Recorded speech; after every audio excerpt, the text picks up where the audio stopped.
Hello, I'm Aaron Johnston from the Battle of Prestonpans 1745 Heritage Trust, and welcome to this presentation, The Erskines of Preston House.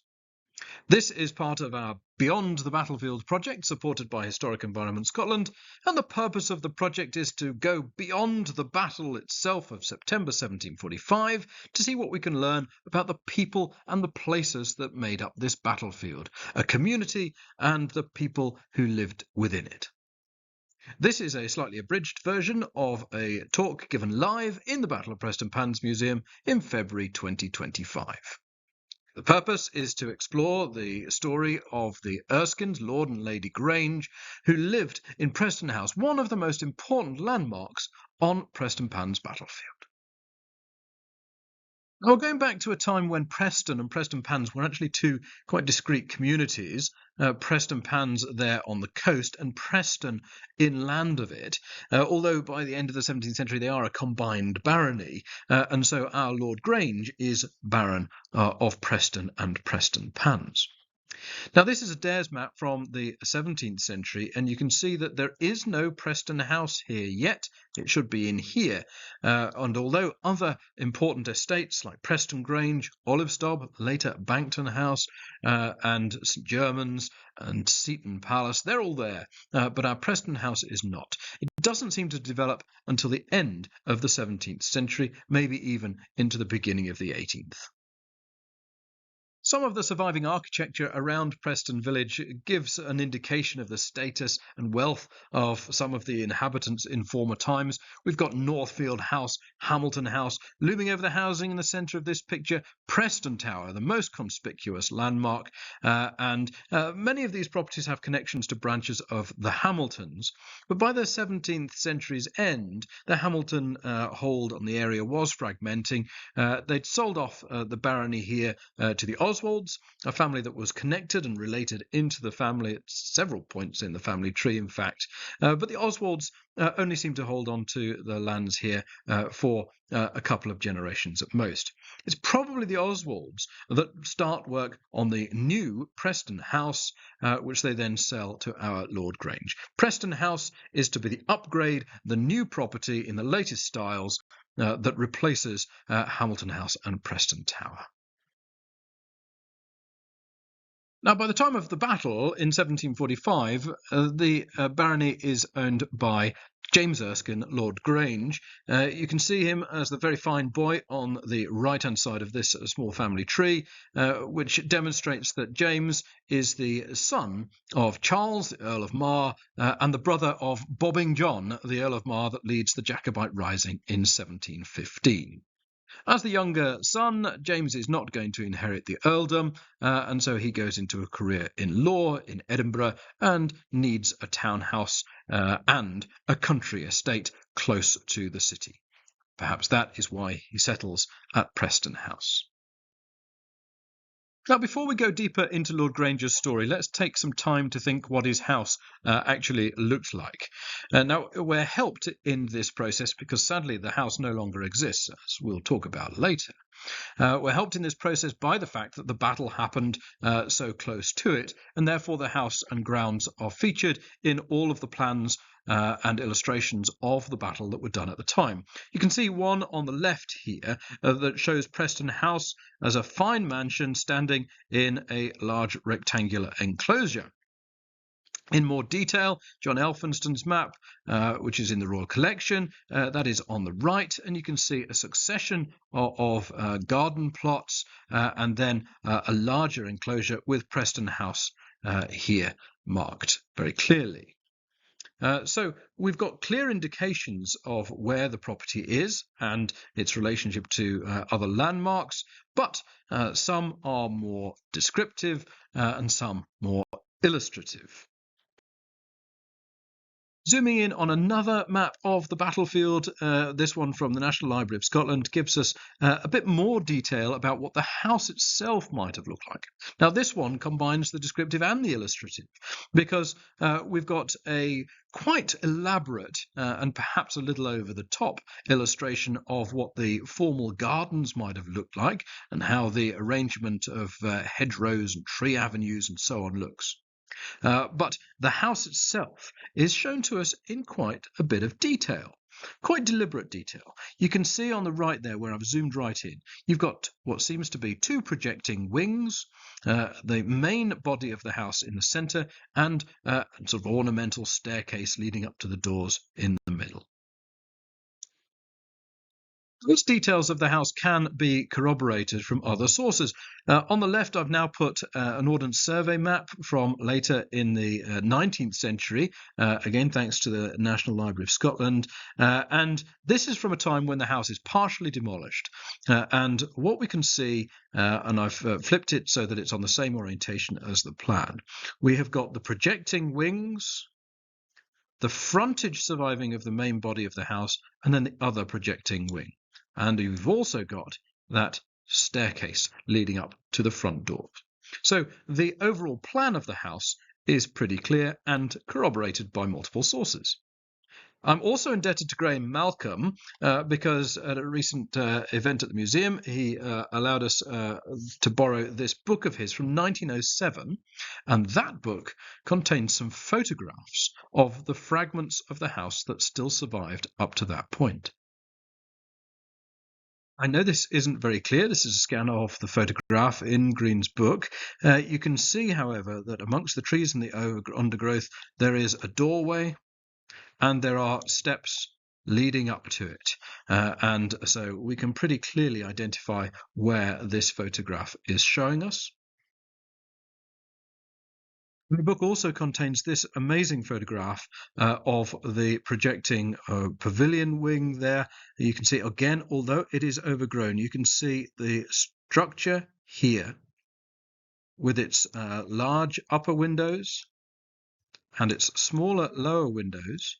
And most interestingly of all, this OG roof here. Now that's really quite clear and really quite helpful. And what's very interesting is that there is a very similar looking structure, or at least until very recently there was a very similar looking structure just a couple of minutes walk away in Prestonpans.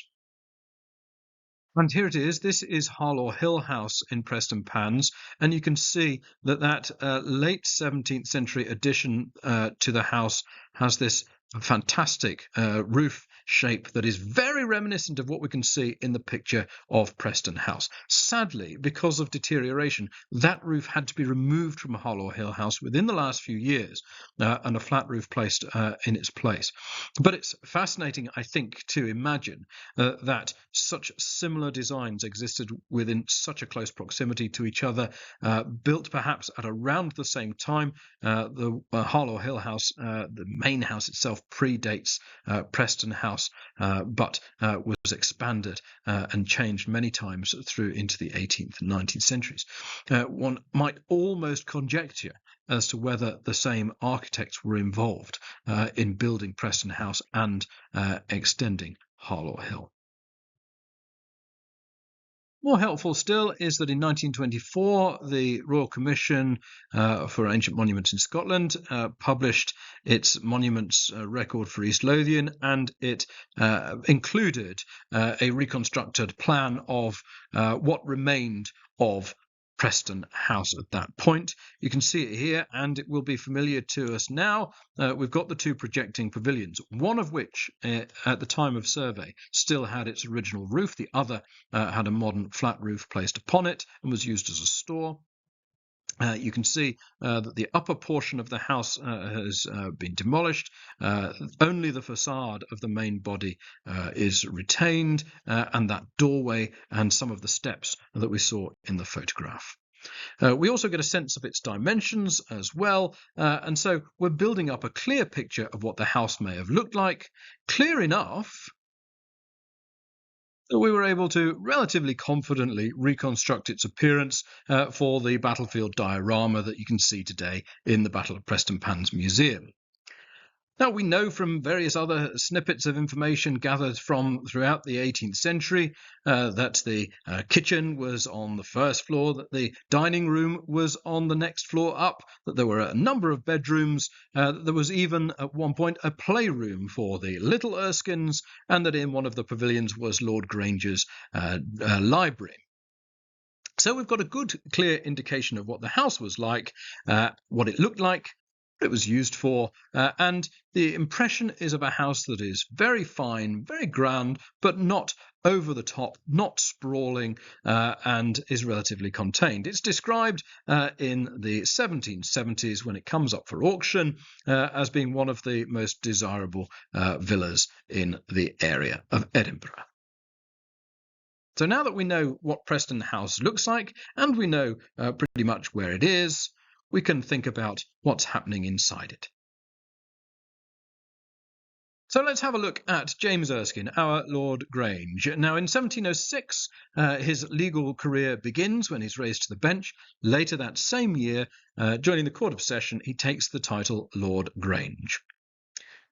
Perhaps the next year he gets married to Rachel Cheesley, who we'll meet in a few minutes. And it's perhaps around this time that he purchases Preston House. Now, we don't seem to know exactly when he does. Certainly I haven't found that yet. If you know, let me know. But it makes sense that it's this point in his life. He's founding his new career. He's founding his new family. A good time to find yourself a new seat. Things keep going well. On the 27th of July, 1710, he's promoted to Lord Justice Clerk. He's on the up. His brother, the Earl of Mar, is on the up. But dynastic politics sometimes takes over. By 1714, the incoming founder of the Hanoverian dynasty, George I, dismisses Lord Grange as Lord Justice Clerk. He also somewhat snubs his brother, the Earl of Mar. Mar takes his umbrage to the extreme. He raises the Jacobite standard and he leads the Jacobite rising of 1715. Now, our Lord Grange doesn't get involved, certainly not ostensibly. In fact, he seems to garden his way through the rebellion, which is the moment when he's described as laying out the fine formal gardens on the south side of the house. He keeps out of the way. The war doesn't. There is a potential military clash just outside Preston, between Preston and Seaton, roughly, in fact, where the battle would take place 30 years later. But in the end, no blood is shed in that confrontation. So our Lord Grange survives the 15 and its subsequent failure, where his brother, of course, the Earl of Mar, is driven into exile. A near neighbour, the Earl of Seaton and Winton, has all of his estates forfeited, as of course does Mar. So the penalty for being on the wrong side in this conflict are severe. And although Lord Grange survives relatively unscathed, the suspicion that he is secretly involved in Jacobite plotting never quite goes away. And at various points, in 1718, and then again in the 20s, and indeed throughout his career, the suspicion lingers. But after the 15, Granger's principal sort of dynastic focus is on trying to buy back and then reorganise and consolidate what he can of the ancestral Mar estates. Let's take a step back then into the domestic setting. Here, Lord and Lady Grange. Rachel Cheesley on the left, as I've said, marrying Lord Grange in around 1707-ish. Now, certainly looking at this list, they had a productive marriage, plenty of children, but it wasn't a happy one, as we shall see. In fact, it may not even have begun in very happy circumstances. Rachel Cheesley's marriage prospects weren't brilliant, despite the fact that she was known as something of a beauty. Her father, however, had scandalised Edinburgh society by shooting down the law officer who gave a judgment he didn't approve of in his own fractured marriage settlement. The cold-blooded murder before witnesses in broad daylight in the streets of Edinburgh led to his execution and, of course, some scandal for the family. However, the family had lost a fortune during the Darien scheme, and after the Act of Union, the family was heavily compensated. And so Rachel Cheesley does have something of a windfall, which may have made her a more appealing prospect than might otherwise have been the case dynastically. Certainly, she was a vibrant, charismatic, dramatic, and beautiful woman. There are suggestions that emerged later that the pair had got to know each other rather too well, and therefore were obliged to marry. Whether Lord Grange had ever really intended to do so has been doubted. Nevertheless, as you can see, they had a number of children, many of whom did not survive into adulthood. It's often difficult for us to get a sense of what that might have been like. We talked about some of this in our talk about Colonel Gardiner's domestic life in Prestonpans too. But we do have a small window in one of the journals surviving by Lord Grange that sheds some light on the death of one of his children.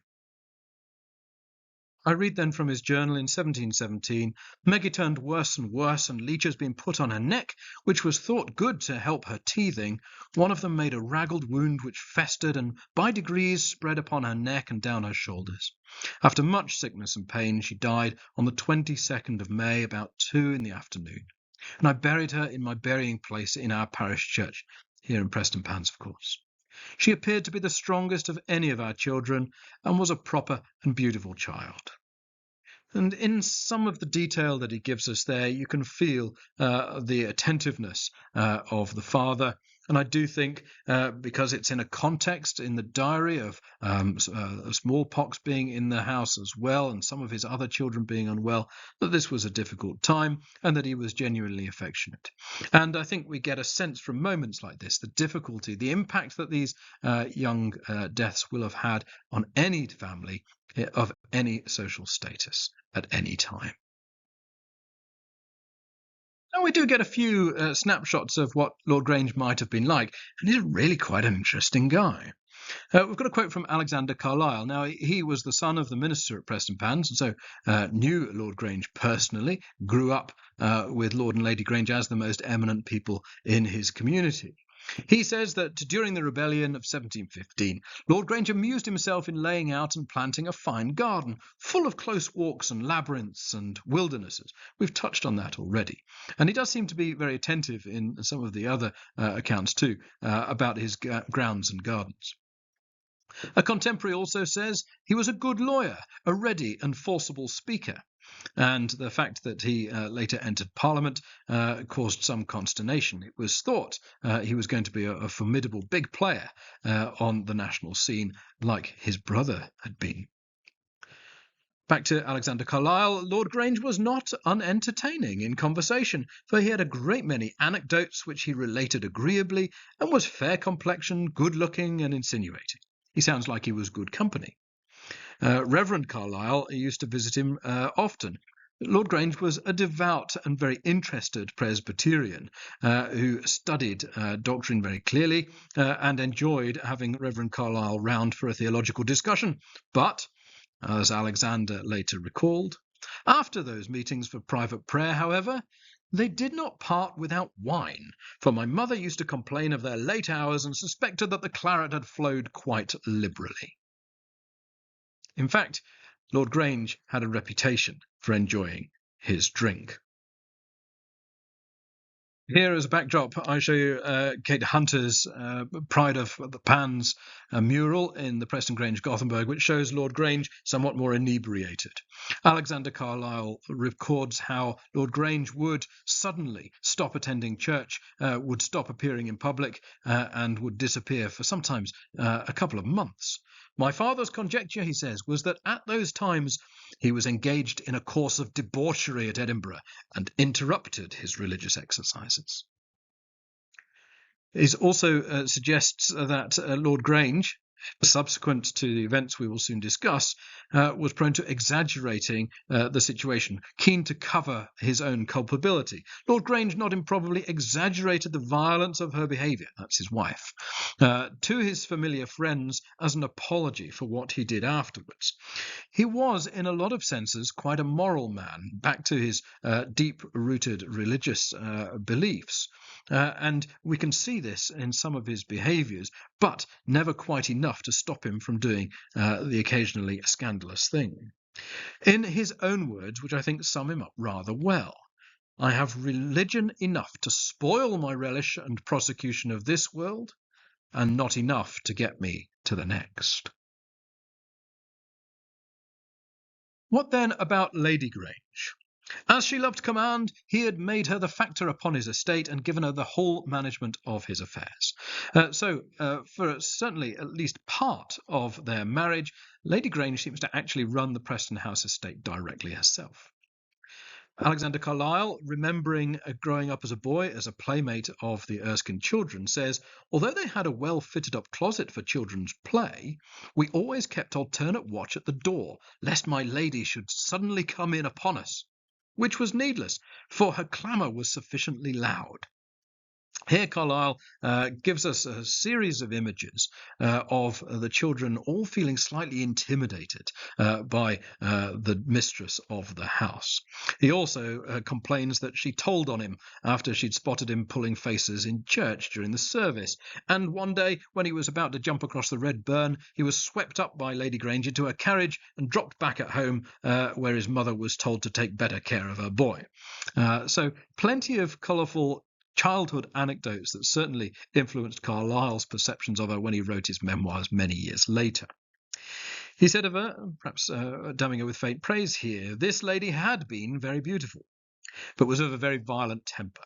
She had, it was said, been debauched by her husband before marriage, and as he was postponing or evading the promise, by threatening his life, she had obtained the fulfilment." We have to be a little careful with some of these quotes, because some of it may well be reflecting a retrospective justification for what happened to Lady Grange later.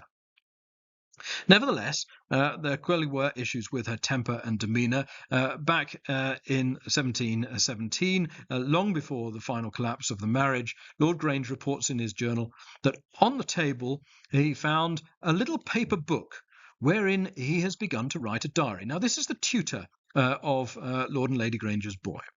He tells that the perverseness of the pupil and the imperiousness and unseasonableness of the mother's temper had made him resolve to leave the family. So there Lord Grange is finding many years before he needs to justify the separation. He's finding that Lady Grange's temper is driving people away. Lord Grange alleged that his life was hourly in danger, and that she slept with lethal weapons under her pillow. He once showed my father, Reverend Carlyle, a razor which he had found concealed there. Lord Lovat, not an impartial source in this subject, refers to her as that devil who threatened every day to murder Lord Grange and his children. So Lady Grange, like Lord Grange, had different sides to her, was challenging, had some complex issues, and the marriage was inevitably perhaps unhappy. They eventually formally separated, and Lady Grange will have spent much less of her time then at Preston House and spent it in Edinburgh. Lord Grange, however, could not rest easy, because her difficult relationship continued even after their separation, and swirling rumours of her willingness to expose his affairs, to expose supposed Jacobite dealings, all increased his concerns, until breaking point. It's best recounted in Lady Grange's own words. Upon the 22nd of January 1732, a little before 12 at night, Mrs. Maclean, being on the plot, opened the door, and there rushed into my room some servants of Lord Lovat's and his cousin Roderick MacLeod. He's a writer to the signet. They threw me down upon the floor in a barbarous manner. I cried, "Murder! Murder!" Then they stopped my mouth. I pulled out the cloth and told Roderick MacLeod that I knew him. Their hard, rude hands bled and abashed my face all below my eyes. They dug out some of my teeth and tore the cloth of my head and tore out some of my hair as I wrestled to defend myself with my hands. Then Roderick ordered to tie down my hands and cover my face most pitifully. They had wrestled so long with me that it was all that I could do to breathe. Then they carried me downstairs as a corpse. They bundled her into a carriage, whisked her off to a semi-ruinous tower on the road to Falkirk, and from there up into the Highlands. The rumour initially spread that she had died. Then it was that she'd been taken up north for her own health and security. But the reality is that after being moved around several locations, she ended up spending a protracted period on the Isle, on St Kilda, before being moved over to Skye. This horrible treatment, this barbarous attack, and then the subsequent incarceration, kidnap and imprisonment of Lady Grange was a scandal that was sure to break in good time, but it took too long. The scandal had not yet broken, although it was very close, by the time that she died in May 1745. Lord Grange's part in the treatment of his wife cannot be excused, although there were certainly attempts to understand it and explain it. What's quite remarkable is that so few questions were asked initially, and that none of her children, some of whom were clear into adulthood by this point, made any real inquiry or effort to recover her. Exactly what happens behind the closed doors of historical families is always difficult to understand and to appreciate. But the extraordinary story of the prisoner of St Kilda, Lady Grange, is really quite remarkable indeed. After conspiring to remove his wife from the scene, Lord Grange's career takes a new turn. In 1734, he stands for Parliament. He's vigorously opposed to Robert Walpole, who tries to keep him out of Parliament by introducing legislation that you can't sit in the Court of Session and in Parliament.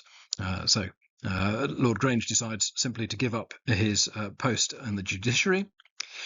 He goes to Parliament, which means, of course, he now spends quite a lot of his time down in Westminster and less of his year at Preston House. As I've already mentioned, there was some consternation that he was going to be a formidable player on the national scene. But almost as soon as he got to Parliament, people were disabused of that notion, it seems, by his opposition to the Witchcraft Act. Now, virtually nobody was opposed to the Witchcraft Act of 1735 when it was introduced. The principle of it was that witchcraft itself wasn't a crime. It was a fraud. It wasn't the witchcraft that was the crime, it was the fraud, because witchcraft, according to the Act, wasn't real. You didn't actually have magical powers. Lord Grange opposed this because he believed that witches did exist, and he had a considerable library on demonology in Preston House, in his pavilion there.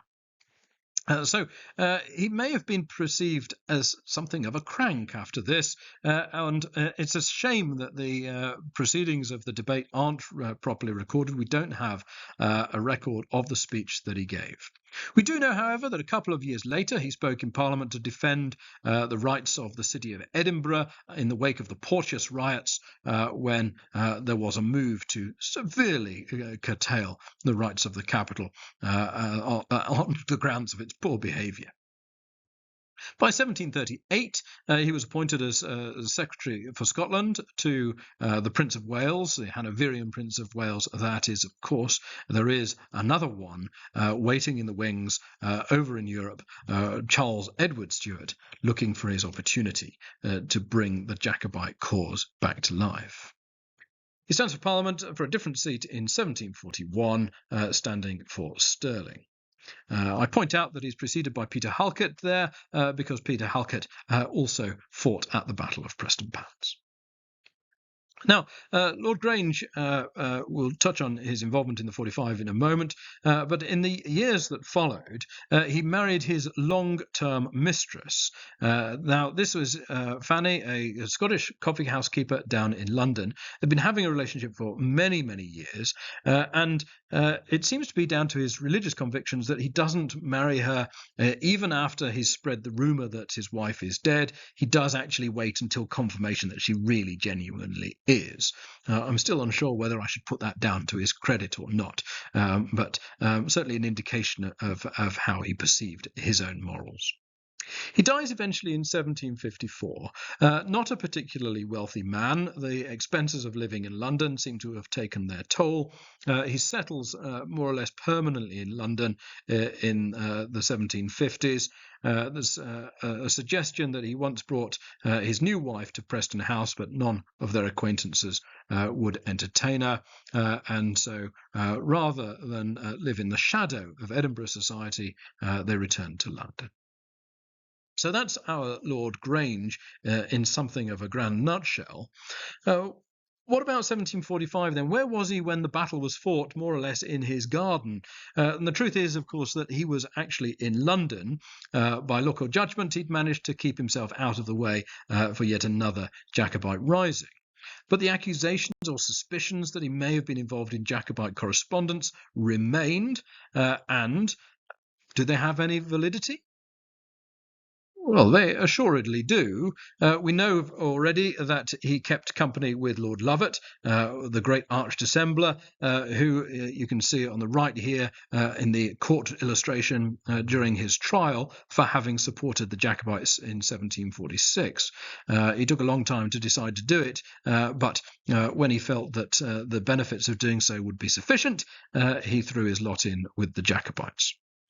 And now, we know that he was closely engaged with Lovat. Lovat was involved, of course, as I've already said, with the kidnapping of Lady Grange. Lovat also visited Prestonpans and was entertained at Lucky Vince's Tavern down at Kittle with Lord Grange. Alexander Carlyle, as a youngster, was invited along as well and records the incident.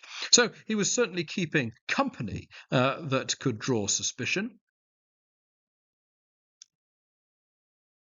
And he was also keeping correspondence that could draw suspicion too. Here from the Stuart papers is a letter from March 1740 written to Lord Grange by James Francis Stuart, the Jacobite King James VIII of Scotland and III of England, writing confirming that he has been told through his networks that he can rely on Lord Grange's support. So much so that he feels confident in writing in his own hand to him. Now, he doesn't expect a response. Much of the reference to Erskine in the Stuart papers is through intermediaries, but he's certainly there. And that's right up through to 1745 as well. Look at this, June 1745. Your good old friend Mr. Erskine will soon be preferred to a considerable post in the administration, but he accepts it with the view of being enabled by it to serve the king in exile more effectually. He desires me to assure His Majesty that he will remain in England or go to Scotland as the king's service shall at any time require. This is the intermediary in Paris passing on the news to the court in Rome that Erskine is a Jacobite supporter and, in the right circumstances, as soon as he's able, any job that he gets under the current regime is just in order to help him be more useful. Now, this could just be somebody playing both sides of the story, but it goes right on through into September 1745 when the conflict is already underway. And here we see correspondence referring to the fact that Mr. Erskine and others who are in London and highly placed in government circles are crying loudly and vehemently for French troops to be landed near London. In fact, Erskine seems to be completely unnerved by the audacity of Prince Charlie's adventure in 1745, and he decides that without the landing of the French troops, he's not going to stir. So he doesn't rise, he doesn't openly support the Jacobite cause, but he is there amongst circles of people who, if the tipping point is ever reached, might well do so. It's undeniable that Erskine has Jacobitism on his hands, and so the accusations that he was implicated or might be implicated were certainly valid. As I say, it might be that he was just trying to ensure that his position was secure whatever happened. It's also not at all irreconcilable that he had deep-rooted Presbyterian principles and supported the restoration of the Stuarts. He was certainly not alone in that. Now, Lord Erskine does make sure that his dynastic responsibilities are upheld. You can see him here, James Erskine, and his brother Bobbing John across here, and you can see that their children marry. So this is a very close family connection. James Erskine Jr. marries his cousin, Lady Frances, and their son, John Francis Erskine, by the time that all has been said and done, and the Jacobite threat is long since gone, in 1824 is restored to the title of Earl of Mar. That's James Erskine over on the right there. So James's son, our James, as grandson, becomes Earl of Mar. The family line remains intact. But what happens to Preston House after our Lord Grange starts to lose interest in it and settle in London? It seems that in 1770, James Erskine sells part of the estate to Watson's Hospital Trust from Edinburgh and the house to his factor, William Ramsay. Then in 1776, the house comes up for auction by Ramsay's widow, and I'm indebted to the Friends of Preston Tower for highlighting this recently by Leslie Cumming, that there was an auction advertisement in the Edinburgh papers for the house that describes certainly the immediate gardens around the house and its relationship to the enclosure where Preston Tower stands. By then, the grounds have been reduced to the immediate gardens. A larger part of the estate having been sold off. It's described as just a 3-acre plot, more or less, there, rather than the 20 or so that seem to have been in the wider estate. By 1780-ish, the house has been sold to a James Shaw, and when he dies in 1784, he ends the period in which the house serves as a private dwelling and leaves it in his will to be used for the clothing and education of poor boys. So it becomes a boys' boarding school, a hospital in the parlance of the times. So remarkably, for such a fine house, it actually is a private dwelling only for about 80 or 85 years. Dr. Shaw's Hospital eventually opens in 1789 with a master, a housekeeper, maids, and initially just 15 pupils. That is extended to 24 pupils, and you can see from this 1790s plan here that the house itself has had extra bits bolted around it, additional buildings, ancillary buildings put around it as well, and the atmosphere of the gardens and grounds is certainly starting to change. Then in 1832, the house is considered unsuitable for the accommodation of the school, and a new property is built immediately to the north of the house, and the new hospital building, designed by William Byrne, goes in behind and means that Preston House itself is now surplus to requirements. This then, by the 19th century Ordnance Survey map, you see Shaw's Hospital. That's the new hospital, and a photograph of its rather fine appearance there. And you can see south of it an illustration we've already seen. There is what remains of the old house. So the two buildings do exist, at least partially, in the same time frame. Shaw's Hospital is eventually closed as part of some educational reforms towards the end of the 19th century, and then in 1882 it reopens again as a school, this time the Mary Murray Institute for Girls. And that subsequently closes itself, and the building is finally demolished in 1979. It's worth reporting this because sometimes people who can just about remember seeing the old Mary Murray building there sometimes mistake it for Preston House. As I've hopefully demonstrated quite clearly, they existed within the same grounds. One depends on the other for its existence, but they are distinctly separate structures. No trace of either of the two hospital buildings remains above ground today. The community centre sits right on top of the former Mary Murray, and in 2009 the Glasgow University Archaeological Department did a survey for the Battle of Prestonpans Heritage Trust, looking for evidence of any remnants of Preston House, within the ground, and they just about clipped what they think was the edge of one of the pavilions, but a very clear efficient demolition job had been done. I don't think the house has entirely disappeared, however. You can see some big blocks of dressed stone in many of the boundary walls all around this area, and famously two of these rose motifs have been recycled into a later wall opposite the driveway entrance to Shaw's new hospital.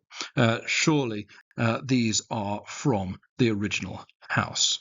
So, although it's gone, there are certainly parts of it still here in the community. More than that, you can actually see that the shadow of Preston House estate has influenced the sort of linear layout of subsequent housing development in the post-war period.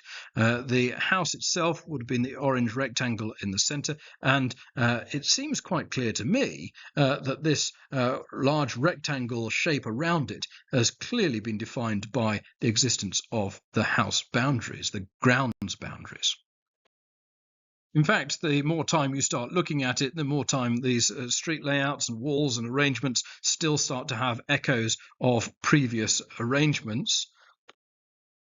And when you look back to Elphinstone's plan of the Battle of Prestonpans, you can pretty much align up the features that he's drawn onto his plans with the layout of the estate still. Can we carry that into other maps that are contemporary with the 18th century? Yes, I think you can. Not perfect, perhaps, but still very close. You can still see the key features emerging. This is a Roy's military survey from 10 years after the battle, courtesy of the National Library of Scotland again. And then once we've started identifying the common features that appear in most of the maps, we can start identifying where they might be in the landscape itself today. Echoes of them still visible in 19th century mapping here, and into satellite views of the landscape today. Although some have faded, some are still clearly there. The walls that are drawn in yellow are still extant, or at least the lines in which they stood. And all of this exercise allows us to then actually get out and do some physical exercise and trace these features in the landscape. You can see the corner of this old garden wall here, still very clearly near the medical centre. And some of these boundary walls have clearly been enhanced or expanded over the years. You can see it clear in that bottom right picture there, division where there's an older section with a newer section on top. And same, that very, very long wall that runs along the north side of the estate. You can see again where the harling has peeled off. You can see very clearly a later bricklayer sitting on top of an older stone layer, and the sheer length of that wall clearly marks it as the boundary line of the Preston House grounds. Now, although this is part of a project called Beyond the Battle, I love a circle, and the reason that this all gets me very excited is because once we've plotted all of that out, we then can come back to the battle maps and start to use the landmarks that we've identified and investigated to help us to navigate the battlefield and look at Elphinstone's plan here. There is a very distinctive arrangement of the roads here, and they are aligned against the perimeters of the estates belonging to Preston House. That arrangement can still be traced in the landscape today and in the arrangement of the streets. I should say the road here, the wall is not at the roadside. It's actually a boundary wall between the gardens, but it is still there, even if it's not immediately obviously visible when you're driving around. But look at that distinctive crossroads. That's important because it helps us potentially identify where those graves are marked on Elphinstone's plan. That puts graves relating to the Battle of Prestonpans in the vicinity of the churchyard, the park, and potentially even the playing fields of Preston Lodge School. So although in some ways it's something of a tragedy that a house as fine as Preston House is no longer with us and can no longer be seen on the battlefield, its echoes and its impact certainly can if we spend just a bit of time tracing them through the maps and then tracing them in the landscape today. Preston House wasn't a house for very long in the greater scheme of things. There are houses in Prestonpans that have been in use for much longer and that have survived for much longer.